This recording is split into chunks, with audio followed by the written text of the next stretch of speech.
put all that stuff to the side. Powerlifting, bodybuilding, weightlifting, all those barbell sports, any sort of sporting endeavor that you might like. I think putting all of that to the side, this movement right here, the pull-ups, it's a good human exercise. It's basically a traction exercise if you think about it. It decompresses the spine, hips, knees, ankles, wrists, elbows, shoulders. It decompresses everything. Just hanging there without even doing those reps is good for us. And then you add, the fact that you're training the lats, all of the pulling muscles, essentially lats, traps, biceps. There's probably tricep action going on there, rear delts. There's just so much going on with this exercise that I think, regardless of your personal goals, whether it's the barbell or the field sport or court sports, this exercise should be done by everyone just because it's a good human exercise. And whether you believe in evolution or God creation or whatever, I think that us hanging, I think we're supposed to be doing that. Gravity is always pushing us down. It's always compressing us. Other than the 8 hours that we sleep and remain horizontal, we're always kind of copping it, vertically. There's like an axial load always. And so hanging just feels bloody beautiful, man. There's a whole movement going on called calisthenics. I think that, I could be wrong. I'm not somebody that's all in that genre of fitness, but I feel like the whole damn sport is based around pull-ups, chin-ups, that kind of thing. I think it kind of evolved from there. So it's kind of like a pillar. It's a pillar of human movement. My only thing that I don't like when I watch these calisthenics videos, in the last few days, I've kind of been watching a whole bunch of them. Some impressive freaking people on there, man. I saw one video with this 64-year-old dude, shredded. He's just in the park with his couple of other fellas there that he's just cranking out these push-ups, pull-ups, chin-ups, muscle-ups like you wouldn't believe. It's just incredible to see.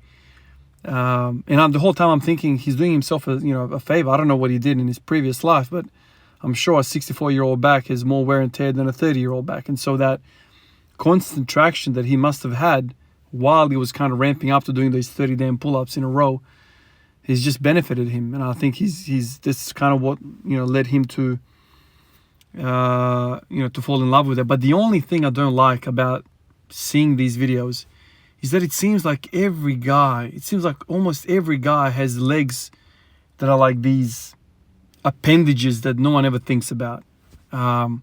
It's almost like it is detrimental for you as a calisthenic athlete for you to have big quads, glutes, hamstrings, calves, all of that. There's just no point because it's your counterweight. It's your weight that you're lifting.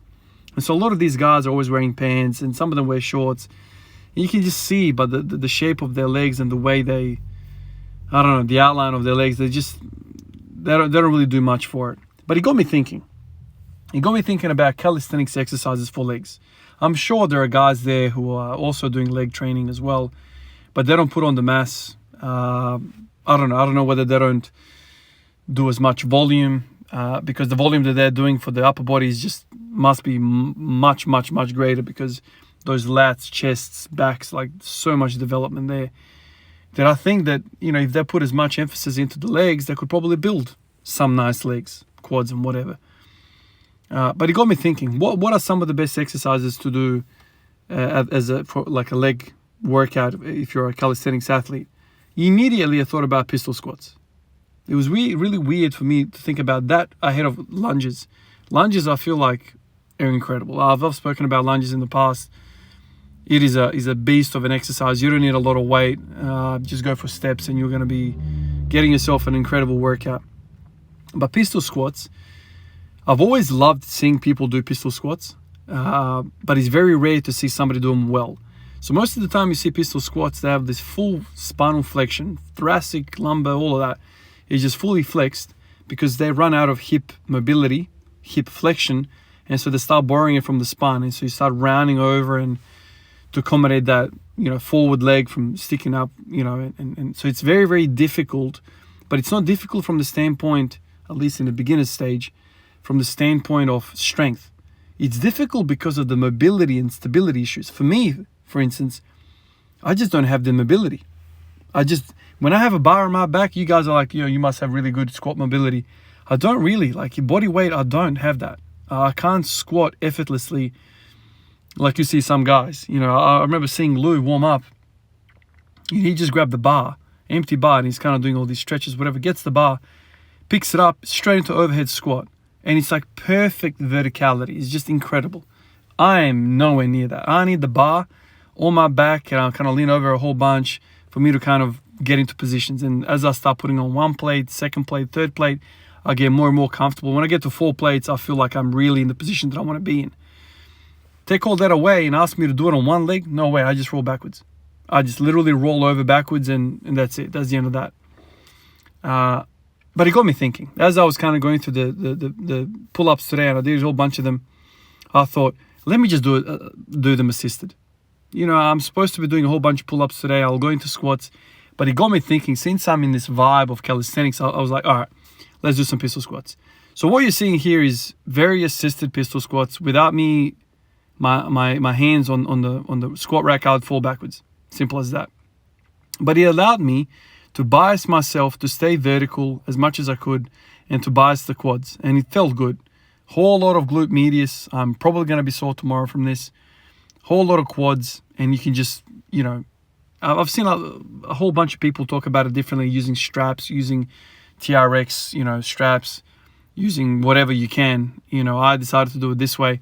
And I decided to do it on a step. So then I take away the, mobility requirement of that forward leg, keeping that 90 degrees, because today, especially, my hamstrings are tight as all hell from all the good mornings I did yesterday. So there's no point stretching them. There's no point doing anything. Just let them chill. And by stepping on the box or on these steps, I'm basically removing that component of the pistol squats. So essentially ends up being a single leg squat, and the other leg, I'm kind of just dangling on the side.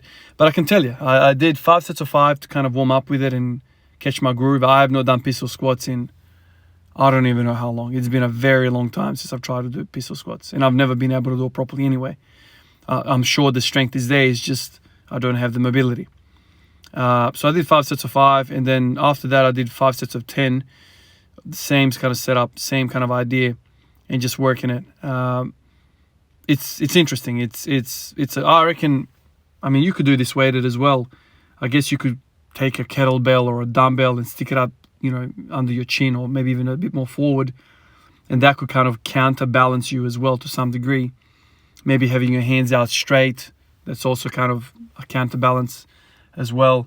But, thinking about calisthenics, I think this is one good exercise. That lunges, I don't know what else you could do as a leg, training session as a calisthenics. Obviously there's running upstairs, sprinting, all that kind of stuff.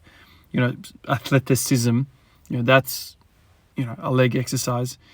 But the traditional way of putting on mass onto legs, putting on strength, is with a bar and plates. That's kind of the classical, traditional way of doing it.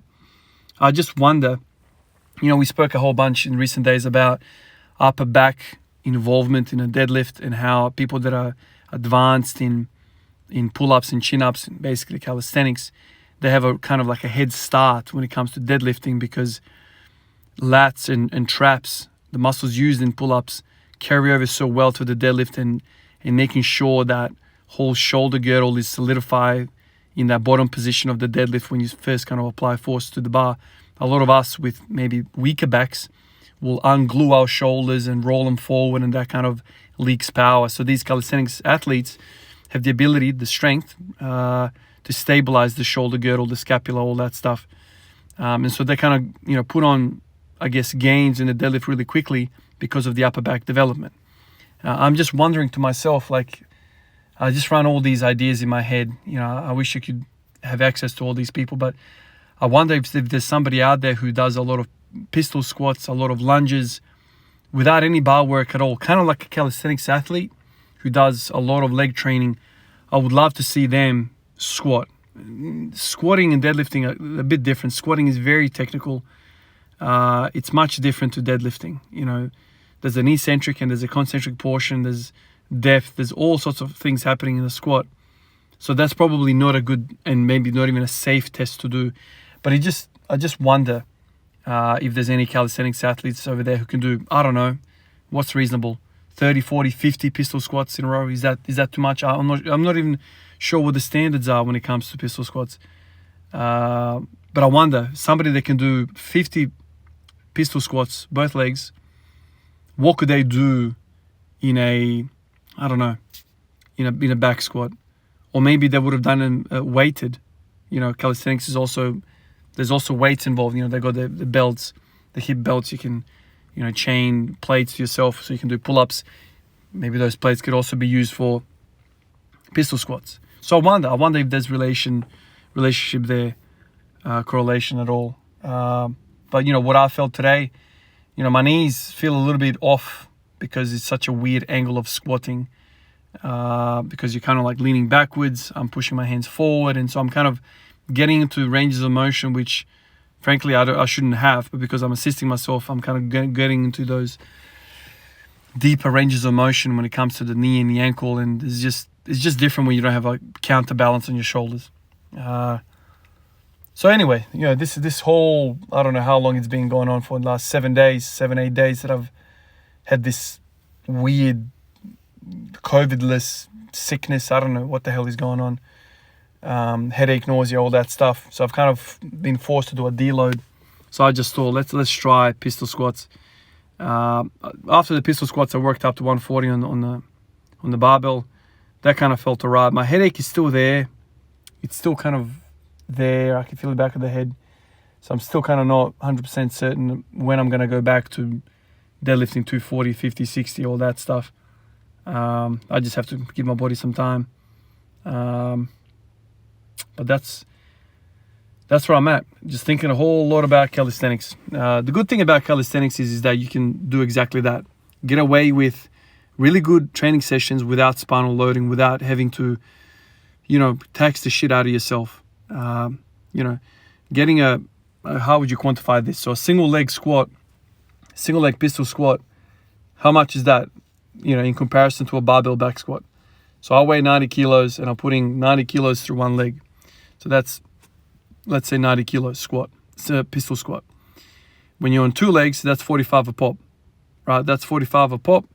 And then you add another 100 kilos. So maybe another 60 kilos. Maybe it's like that. It's like doing 60 kilos with the barbell. So just one plate each side. That's kind of equivalent to a pistol squat. Maybe that's, would that make sense? I'm not sure how to quantify that, because there's also stability issues, CNS issues. There's also mobility issues. It's a completely different beast. So when I did the sets of 10 with each leg, man, it feels a lot freaking heavier than a 60 kilo barbell. Like a 60 kilo barbell, one plate aside, man, I could do that. Man, I could do 50 probably, you know, without even thinking about it too much. I could probably do 60, 70 in a kind of breathing set of squats, I think. But doing 50 with pistol squats, hell no, man. By the time I got to the 10th rep, I was like on fire. The quads are on fire, the glutes on fire, everything's on fire. So there's definitely much greater difficulty with the pistol squats. Not just the weight. It's you know, you're targeting more muscle. Would you say more muscle? Yeah, I'm not sure. I think there's more muscle because it's unilaterally loading. So you're kind of smashing one side more. Basically, when you're doing a bilateral back squat, you know, there's no stability as much requirement of the glute med, medius. Yeah, I'm not sure. I'm going to look this up to see whether there's somebody online that's kind of quantified this, you know, trying to compare the two back squat versus pistol squat. How much weight would you need on the bar for it to be equivalent to a pistol squat in terms of difficulty and activation and whatnot? It's just an interesting question. But anyway, it's a good idea to do it now that I'm kind of deloading and thinking about all these things. I know I've done a whole bunch of stuff with Bulgarian split squats, lunges.